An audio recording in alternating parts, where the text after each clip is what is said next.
everybody, and welcome to the Aggieville Alleycats podcast. With them rain, shine, or anything in between, we're here to deliver to you the Kansas State sporting news you so love. I'm Nate Edwards, right alongside Connor Baltazar.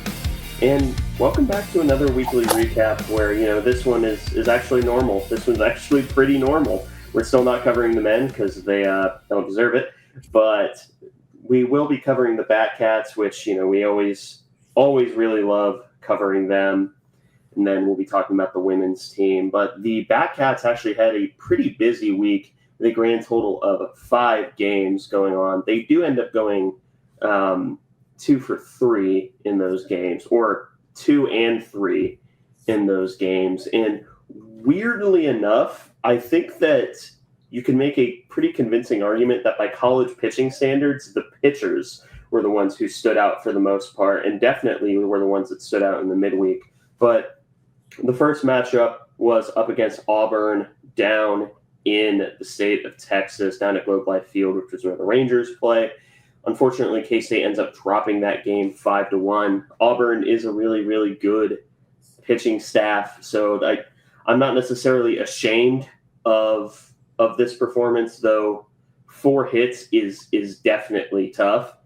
2 of them coming from Abasco, who's the only multi-hit game haver, but not much to talk about on the offensive side of the ball here.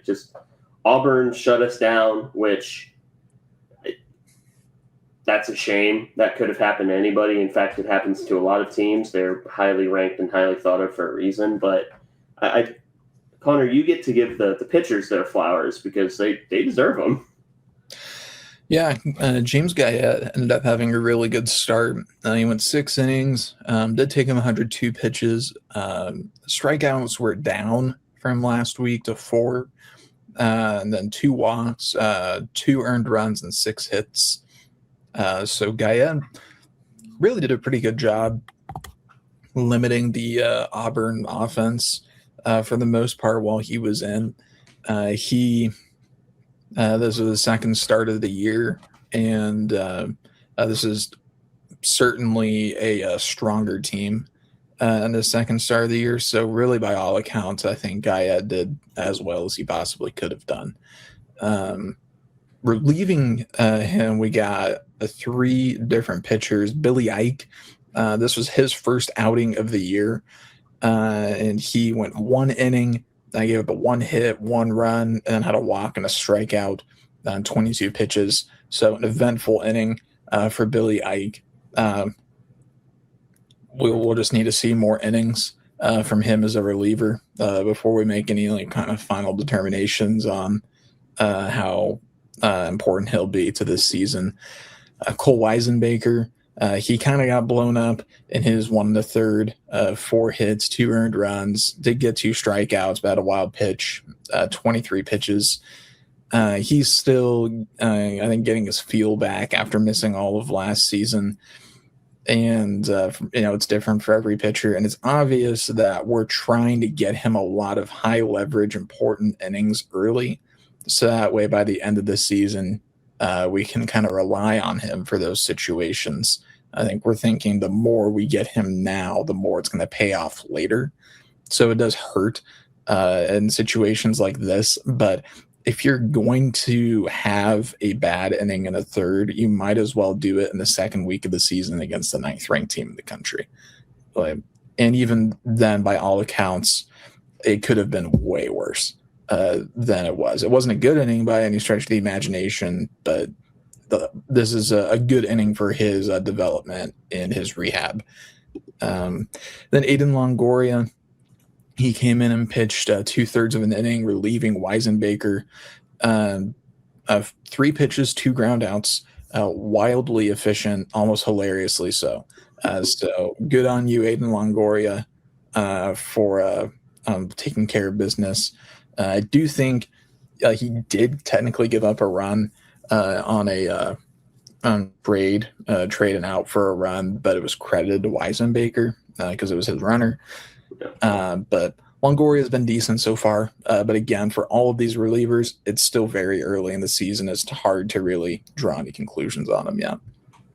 Yeah, especially against a top 10 team in the country. But the pitchers also showed out up against Nebraska, which K-State won that game 5-3. Always good to get a win over Nebraska, which big 8 days, But this one, the offense, you wouldn't know it because they had the same amount of hits. So if you're just box score watching, you wouldn't really know it. They had the same amount of hits that they had up against Auburn, but they also drew 7 walks. So that's the kind of stuff that drove me insane. Like watching a team, like I lose my mind just walking in runs and things like that. But in terms of notable offensive performances, Carlos Vasquez actually got 3 of the 4 hits for K-State, including 4 RBI. So, yeah, game ball goes to him, obviously. But the only other hit was Micah Kendrick going 1 for 5 with a run. And, yeah, that's notable offensive performances. And, I mean, you just have a two-headed monster from the back end when it came to the pitching. Yeah, we saw Dante Lewis get his second start of the season after he had a pretty rough first outing. We saw Pete Hughes put a lot of faith in Dante Lewis, and we saw him do that last year as well. But that's also just kind of Pete's MO. He has guys that he really likes, and especially with pitchers, he wants to get them innings. Even if they have a bad outing, he's going to stick with his guys until it's clear it's just not working for them. But I mean, it's obvious from watching Dante Lewis that the talent is there. It's just going to be consistency with him. And this was a much better outing for Dante Lewis. He really got out to a good start in this game, particularly the first couple of innings. But he went 4 2/3, gave him 5 hits, 3 earned runs, 3 walks, and 6 strikeouts to take him 90 pitches to get through that. And also didn't keep a lot of balls on the ground, only 2 ground outs in this compared to 6 flyouts, which in a park as big as Globe Life, that's fine at the college level, but that is something to maybe keep an eye on for when we're playing at home. But the real story, I think, from this game, of course, is Carson Liggett. He came in relief, 4 1/3, just 1 hit, 1 walk, 3 strikeouts, a wild pitch, and 51 pitches is all it took for Carson Liggett to carry out the longest close of all time. So Liggett has kind of been a very valuable piece of the pitching staff in that so far we've used him as almost like a second starter for some games, where if our starter just doesn't have a great start and we pull him early, like we just use a trap card and just let Carson Liggett kind of reset the board when it comes to the pitching staff, and we don't have to use our bullpen as much. And so Liggett brings a ton of value from that perspective, not just eating up 4 1/3, but doing so efficiently, only 51 pitches. That's really impressive for Carson Liggett. Yeah, and that's really all there is to say about this game. Pretty dominant victory. Well, not dominant, but a good victory for K-State, where Carson Liggett just destroyed worlds towards the back end. And then the last game was probably the most entertaining of the bunch, top to bottom. That was up against Michigan. K-State wins 10-6. And I know we won this game, and I know it was a pretty good offensive performance. You're always going to take 10 total runs. 9 of them ended up being earned. But there's a theme developing with this team, and it's a theme that has been on every single Pete Hughes team. They really have trouble fielding the baseball, and it drives me insane. I think just about every single game that you can think of this year, there has been some sort of defensive misplay, and it isn't the most relevant here, though we will get to that with the next 2 games, but still it is an extremely frustrating part of a Pete Hughes baseball team that we've seen it basically every year, so we should be used to it at this point. And I know that baseball has shifted more and more towards favoring the bat over anything else, but that doesn't mean I can't get upset over poor fielding as someone that was like the one thing he was good at. Yeah, and I mean, I think that it's fair to be upset about it, especially in situations where like it is the margin, like it, um, I mean, it really is in some of these games that K-State drops. It's the difference. And I think that makes it fair to be completely frustrated about, especially these next two we're going to talk about, not the Michigan game, but the two Louisiana games. But yeah, I agree with you. It's really been surprising. I think that has been such a consistent problem, and I don't know how much of it is it that it's a problem, and how much of it is just that we're watching K-State a lot and like we see it more, as opposed to with other teams, kind of like how everybody thinks that their offensive line sucks because they give up so many sacks. And reality, it's probably about average, but uh, I don't get as many opportunities to watch college baseball outside of K-State, so I can't really speak to that. But yeah, it's whether or not it's a fair thing to be frustrated about. It's nevertheless still frustrating. Yeah, and I'm not expecting them to be like Vanderbilt, who has who consistently puts out, even though I think they've sort of taken a step down from where they were, 10 years ago, where they were the college baseball program. They still put out some like really, really polished, especially infielders on the defensive side of the ball. And I think you could say that we have put out exactly one polished infielder in the past couple years, and he came to us polished. So anyway, the offensive side of the ball in this one made up for it. D. Kennedy goes 3 for 4 with 2 runs and 2 RBI. AJ Vasco 1 for 4. Carlos Vasquez continued another really torrid weekend, going 2 for 4. Both him and D. Kennedy both had a home run. Micah Kendrick and Bear Madliak each got a hit. Micah Kendrick had 2 RBI. Bear Madliak had 1. So really good offensive day, especially putting it up in Globe Life Park, which I think is one of the biggest outfields in Major League Baseball. I think it was Kauffman for a while, and I don't think it is anymore, just because they're moving in the fences, which that's a debate for another time. But yeah, in a really big and expansive ballpark like Globe Life, getting 2 home runs is really impressive. Yeah, and especially for Vasquez, because he's really not thought of as a power hitter. But he just had an incredible streak of hitting this weekend, especially those last 2 games. So he deserves a big shout out as being such an important piece in this lineup early. Yeah, which that leads us to the pitchers, which again they're only 2. Yeah, pitching really did have a great weekend here. Lincoln Sheffield, he wasn't as good as his breakout performance last season that he had down in Arlington, where he had a great start, but still a like solid enough inning eating start here. Like he's always going to be a pitch to contact guy, and the strikeouts just kind of come with being a strike thrower. But 6 2/3 for him, and just 80 pitches. Very efficient, does give up 9 hits, then 6 runs, 4 of them earned, and then hit a batter, just 1 strikeout, but no walks. So only the 1 free bag that he gave up here with the hit by pitch, but forced 12 groundouts and 7 flyouts in this one. Sheffield, really a consummate Sunday starter. Like he is exactly what you need, I think, from your Sunday guy, which is an arm that doesn't really tire very easily. He doesn't overthrow, and he throws strikes, but doesn't throw a lot of mistakes.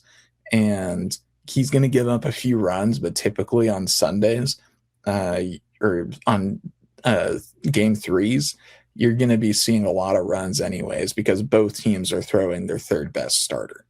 And so Sheffield, as third best starters go, is really good and fills a role really effectively, especially if you can keeping pitches on the ground. That's going to be really effective in Twin this year. So that's something that really stood out to me is the 12 ground outs here. That and his efficiency. I mean, 6 2/3 and 80 pitches is really good. Yeah, and do not be a fly ball pitcher and commit to K-State because that's how you die. That is how you die. Yeah, the only time that's going to work is like really early in the season when there's still kind of a north wind that just kills fly balls. But like once you get into the springtime, it's out of the south, and like a pop fly becomes a like corner home run, and it's not fun for fly ball pitchers. But TCU transfer Cohen Feezer closed out the game for K-State. He gets credited with the save here. 2 1/3, 1 hit, 1 strikeout, 1 hit batter, just 35 pitches. So really effective day for K-State pitching. 115 pitches for them to 153 for Michigan. Yeah, for a team that for the last couple of years, it's been pitching that's kind of held them back. This was a really good weekend for K-State pitching, and really a good week in general. Even these next 2 games, despite them being losses, the pitching was great. Yeah, and like you said, the next 2 games were losses. Both, I think you can kind of group together in a way because I think they're basically the same game up against Louisiana down in Lafayette. First one was a 0-1 loss. The next one was a 2-3 loss. And man, the first one, that's just tough. I want to give all the credit in the world to the pitching this entire week because I don't think that the pitchers, I don't think a single one of them had what you could call like a bad performance. Even then, Cole Weisenmaker, I wouldn't say had a bad performance. I think he's just getting used to pitching again, which that takes time. Like so much of pitching is rhythm anyway. But I mean, man, it was a brutal midweek for the offensive side. I mean, and I do want to say that Louisiana didn't grade out very well last year in RPI. I don't think they're as awful as some might think, as even like I might have thought beforehand. And they are a Sun Belt squad, which I've seen people holding that against them. The Sun Belt's actually a really, really good baseball conference, like a really good baseball conference. Yeah, people, I do like. Again, I don't want to like cover too much for dropping 2 midweek games to Louisiana because I think we should have at least gone 1-1 here.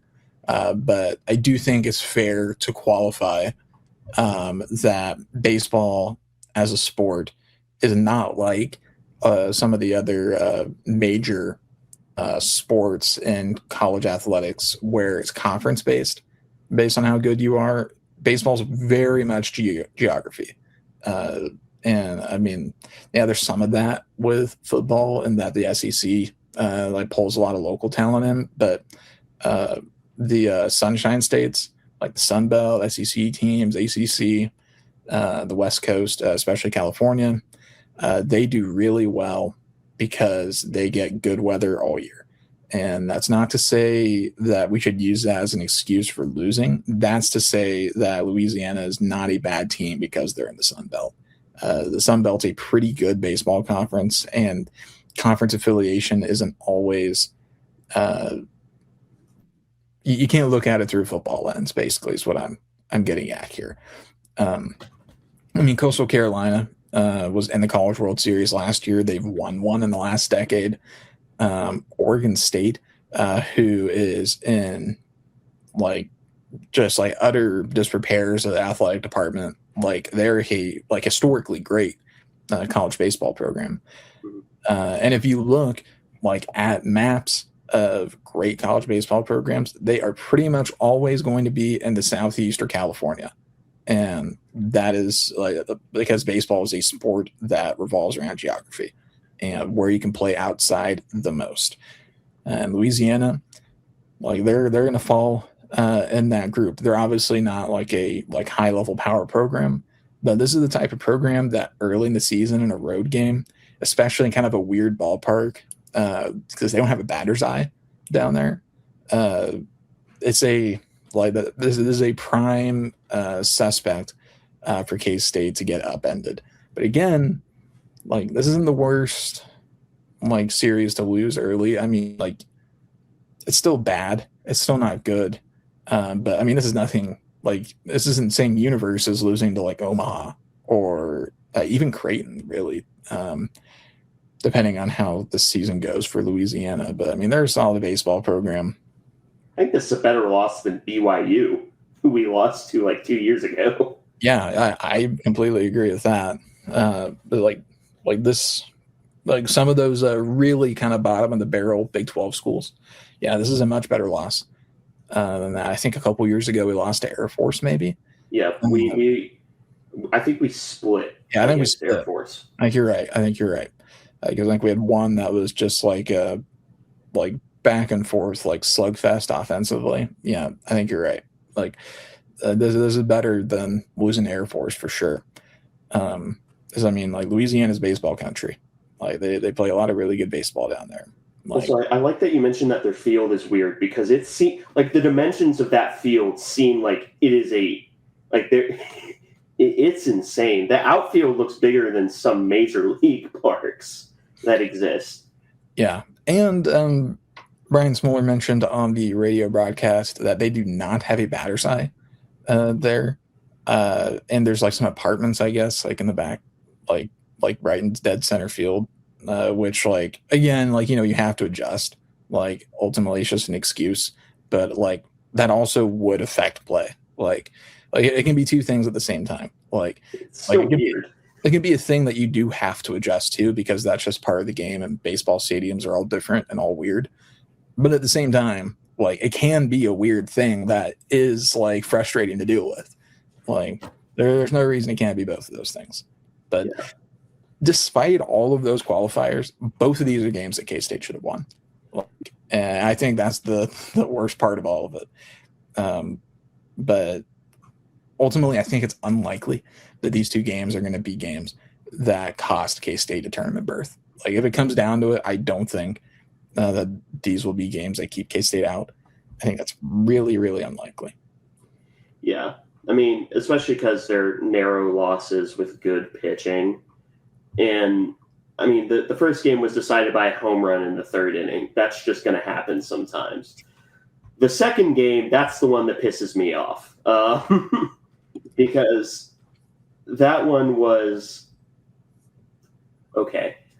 I don't want to pin it all on one error because technically I think that was the tying run, or it was a go-ahead, but it was negated by Grant Gallagher, and it was just a walk-off home run.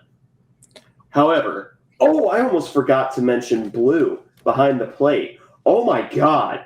That was generationally bad. Yeah, you were able to follow these games a lot more closely than I was, so I'll kind of let you handle some of the overarching storylines here. Yeah, so the offense wasn't good this game. We did out-hit them, but fine, whatever.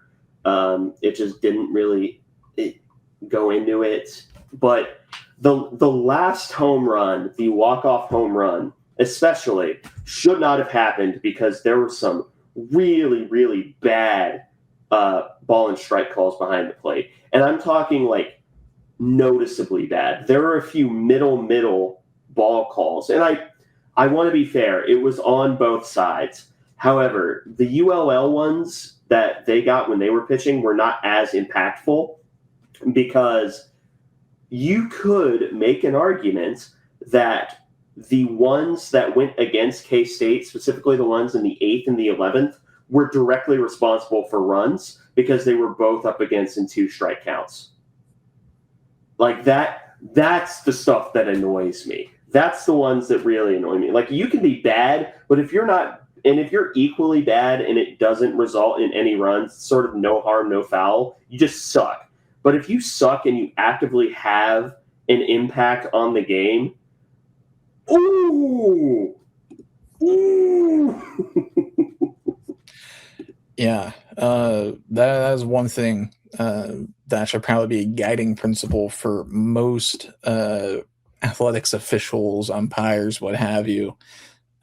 Is like your job is to be as invisible as possible. You should not have people noticing you for the most part, other than just your voice calling a strike or a ball, and there shouldn't be much thought as to whether it's right or wrong. I mean, we're seeing that already kind of with MLB testing out the ABS system and spring training. They're like, and I know that, umpires have, especially at the pro level, gotten way better over the last decade or so. Like, they're actually fairly accurate now. But there's always going to be a few that ruin it for everybody else. And I know there was also an umpire, I think, that had like 5 straight pitches get overturned by ABS, which also just like kind of has to like suck. Like that's just that's tough. Like that's unfortunate. And I think some of those were as little as like a half inch. There was one that got overturned yesterday as of recording that was less than a tenth of a plate, like less of a tenth of an inch, that got reversed. I don't blame the umpire for that one. Yeah. Like, they're just guessing at that point. You're challenging the challenge. Yeah. Like, and so that's part of it is like with these challenges in spring training is, players also are kind of testing their knowledge. Like how good is my play vision? Like that one. Okay. That one looks pretty close. Like, we'll give it a challenge, see if it works. Like, and then managers and whatnot, they're all like testing it, like pushing the limits, seeing how close they can get and whatnot, and also just how good at guessing they are. And but yeah, college baseball is definitely a lot worse. I mean, we saw in the first weekend Pete Hughes get tossed by Angel Campos, who also tossed a manager in the second weekend of the so he has a very clear reputation in college baseball now. It is not just us. I mean, it happened last year, the College World Series with Coastal's head coach, and then it happened to another guy the following weekend. I guess we should like set up Twitter notifications for Angel Campos' name for this weekend. See who's going to throw out this time. But yeah, it's tough when things come down to that. It's really unfortunate when refs kind of take over the games. And or like weird calls do. I mean, like, we're not going to talk about it in detail, but the men's game against Colorado, there were like 5 flagrant ones called, all from like coach appeals and coach challenges. And it's because they set a precedent with the first one. Like, then all the other ones that were really, frankly, soft calls, they all kind of had like go consistent. It took up a lot of time, and it was just seemed kind of silly. But I don't know, officiating rant over from me at least. Yeah, the pitching was good in this one. Matt Flores, 1 earned run, 4 strikeouts, 3 2/3. You take that. Taz Butler, I think, had the best game out of anyone who touched the mound today, and that's saying a lot because he goes 4 1/3, only 1 run, and it's unearned off of a really, really bad throwing error. Cole Weisenmaker goes 0+, faces 1 batter, hits them. That's it. And then Cohen Feaser came in, and unfortunately, he gives up the walk-off home run. And I think people are going to focus on that fact and not on the fact that he looks like a legitimate closing option for K-State, and one that I'm very comfortable with.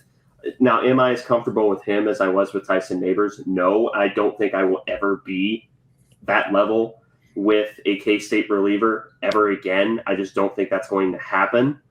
But Cohen Feaser isn't like, if Tyson Neighbors is an A+, Cohen Feaser isn't like a D+. He's more like, a solid B to B+. I trust him. And it's just unfortunate that he gives up a solo shot after he has to throw another middle fastball because the previous one that should have ended the inning wasn't called. Yeah, it is unfortunate, and yeah, like you're getting at here, it shouldn't have even gotten to that point either. Like we gave up the go-ahead run in the 8th inning on an error, and then Grant Gallagher homered to equalize it, but assuming everything stays the same, which obviously is a stretch. But if it had, then like Casey walks out of there with a win, and then even on that error, if that error doesn't happen, then like we are sitting there with 2 outs. Like it's just really unfortunate that things shook out the way that they did, because Casey definitely should have walked away with at least one victory, but they were not able to. I will, though, quickly shout out Tanner Duke. I mean, anytime you lose 1-0 and you throw exactly one mistake pitch the entire game and it's the lone run scored of the game, that's just not on the pitcher. Like, that is on K-State for admittedly getting a lot of guys on base, but then doing nothing with it. I think like the first 5 or 6 innings, they got a leadoff guy on and then didn't do anything. They drew 5 walks in this game and only 3 hits, of course, which is terrible, but K-State was able to get guys on base and even a couple times get multiple runners on base. We just couldn't do anything. We left 7 on in that first game as opposed to just 2 for Louisiana. And like, obviously, like, the final score is the final score, but we had our chances. And I get that there's no batter's eye, and that is super frustrating, and that's really weird. And that certainly makes life a lot more difficult. But you got to back up your pitcher out here in Tanner Duke, who after a rough first start went 6 1/3, 3 hits, only 1 earned run, a single mistake pitch, 1 walk, 5 strikeouts, 89 total pitches, the longest outing of his career, and by far his best performance as a K-State Wildcat. And as hitters, you got to back him up in that situation. You can't allow 0 runs to go up. I fully expect us to beat Columbia by 20 runs every single game this weekend. Like, just because we're mad. Yes, exactly. We need to take out our frustrations on some nerds, and that is what we really need to happen, because after a great start to the year for the Bats, with the exception of the 1-run performance against Auburn, this is like unacceptable from the Bats, from the offense. We need more. Yeah. Which, speaking of, the next matchup is up against Columbia. It's a doubleheader on Friday, the day that this comes out, and then a single game on Saturday, because apparently there's supposed to be it's switching back and forth between rain and snow on Sunday. I'm just going to assume it's like a wintry mix that won't stick, but still not baseball weather. Yeah, it's supposed to get super, super cold. And not only is that going to be bad for baseball, it's probably not going to be good for Columbia in terms of their travel. So I do not mind because on the chance that I end up going, I don't want to sit in like 35-degree snow weather for baseball. I can do it for football, but there's just something about baseball where you're just like sitting the entire time, like, and you're just really exposed to the elements because stadiums are more open. It just really sucks. Like, yeah, like, I'm sure it's worse for the players to have to like actually do stuff there, but yeah, I do not blame K-State and Columbia to agreeing for that and running a doubleheader, because doubleheaders are fun. I like doubleheaders. Yeah, and let me posit a nightmare for you really quickly. You're a catcher, and your job is to catch 95 in like 30-degree weather. Well, I'm left-handed, so I would never be a high-level catcher. I did catch a little machine pitch because there was a brief window of time where I was the only kid on the team that could like actually make a throw to second base. So somehow we found a left-handed catcher's mitt for me to do that. Yeah, I don't know how you manage that, but yeah, that just sounds awful. But Cats are well underway. Now we can move to a season that's winding down in the K-State women. Unfortunately, two losses, one up against KU, the other against Baylor. The Baylor one is hardly worth talking about because it was a 26-point shellacking at the hand of Baylor, which we kind of saw coming. Um, the KU one is slightly more annoying just because it's an in-state rival. And it's not even that you can say, oh, we played particularly poorly. No, they just had four people decide to go off for 15 or more. When you have a game like that, sometimes there's just not much that you can really do. I'm really annoyed with this KU game. I thought the officiating was just absolutely horrific in this game. Like, it was genuinely terrible.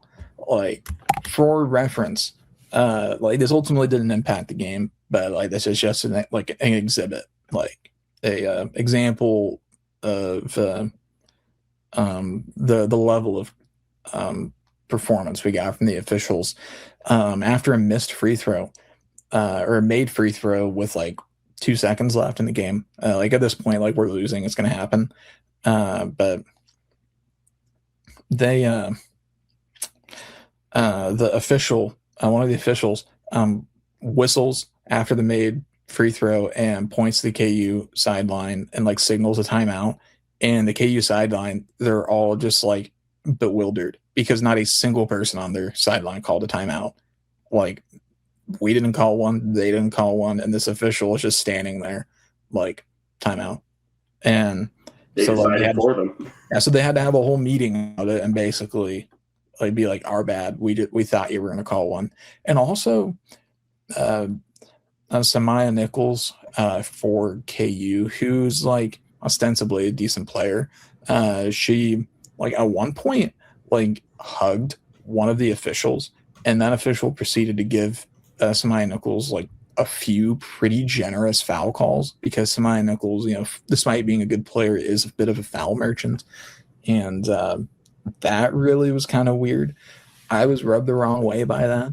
Like, as an official, you like honestly should like, I don't think you should even be allowed to talk to the players outside of like explanations for foul calls. Like, I don't think you should make small talk with players during the game, period. Even if it's completely innocuous and doesn't matter and like doesn't affect your calls consciously. I don't think you should interact with them at all, really. Like, I don't know. The officiating was not very good. A lot of quick whistles, a few anticipatory whistles, which really annoy me. But I think what maybe annoys me the most are the ones where they wait to see if they make it, and if they miss, then they call the shooting foul. A lot of those in this game, which, I mean, we've talked ad nauseum about how bad women's college basketball officiating is, but this game was really an exhibition of it, which is a shame because K-State definitely had some decent moments in this game, especially end of the second quarter where they ended on a 13 or 14-0 run to tie it at halftime. And then it just didn't matter in the end. I mean, like, we still had our chances and we could have played better anyways, but the officiating was rough in this game. I didn't like seeing Samaya Nichols like actually like give a real hug and like laugh with an official and then proceed to get some like favorable calls. And then also at one point a KU player like slammed a ball in frustration, like, where you like take it both hands above your head and just slam it on the ground and it goes way in the air. And a technical foul was not called for that, which like was absolutely insane to me because I've always understood it to be, if you do that, like, no matter the context, like, you get a technical foul, period. Like, I think that's kind of one of the most clear technical fouls like in the game. And like, the officials all just kind of stood around like, whatever. Like, that was crazy. And even the KU bench like reacted like to that, like and like it was obvious that like they knew like that they really got away with one on that. I couldn't believe that. I thought that was absolutely nuts. Like, but I don't know. I guess I'm still just frustrated because I was there and I like just watched all of this happen. No, man, we really like got the February collapse a little later this year, and granted, some of that's because like now we're playing some better teams, especially Baylor, but and then also just it's been a rough few days for K-State sports just in general. Yeah. It's been a rough, really year, but especially recently, it's been not so great. Yeah. I think that's all I really want to cover for the women's team. Then we have the Iowa State game this Sunday to wrap up the regular season. Then game or two in Kansas City, and that'll be the women's team. Well, we'll probably get a WNIT or WBIT. Yeah, probably so. Like we aren't going to make the tournament at this point, but like there's almost certainly going to be an opportunity here for us to play some postseason basketball, and I think with a young team like we have, there's some value to that. Yeah, absolutely, I agree, and that'll be fun to watch. You know, maybe they win an NIT. That'd be funny, but yeah, like I said, I have no stomach to talk about the men's team for several reasons, but it's been nice to see sort of the women's team grow, even if they haven't been winning lately. And the Batcats, you know, if nothing else, most of the time they're entertaining. So we still got a little while to go left in the Batcat season, and of course we'll have commits as they come up. But that's all for this episode, at least for me. Anything else? We've got Dwayne Jones, Right. commitment, younger brother of Wayne. They did not go too far from the tree, the naming in the Jones family. But Dwayne Jones commits to K-State, younger brother of Wayne. Wayne was a safety and then a linebacker. Dwayne is a defensive lineman. His highlights, he runs some edge rusher and also some 3-tech. He's listed at 6'2", 240 on 3, but he is much larger than that. He's like 6'2", 265 right now, and had a really impressive offer sheet. A&M gave him an offer. Wisconsin did. Auburn gave him an offer. Arkansas, I think LSU offered. He had well over a dozen Power 4 offers. And this ended up being a head-to-head recruiting win against Missouri, who Mizzou wanted him very badly. But I watched his highlights, and he was a really athletic and strong, versatile defensive lineman. Jordan Peterson has said he wants to go multiple on the defensive front, and I'm looking at Dwayne Jones. I'm like, yeah, that's a multiple defensive lineman. Which I mean, you don't always need a guy to be multiple on the D line. It's fine to have guys that are one-trick ponies if they're good at it. But having a guy like Dwayne Jones that can slide inside if he needs to, or kind of be a jumbo edge rusher if you need him to be your defensive end, that's super valuable, especially with his level of strength and athleticism at his age. I'm very happy with this pickup.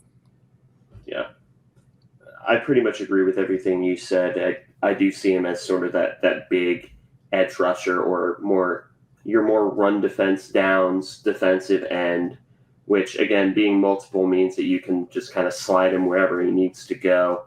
I think he fits that skill set very, very well. But now I think we're good. I think we are. Okay.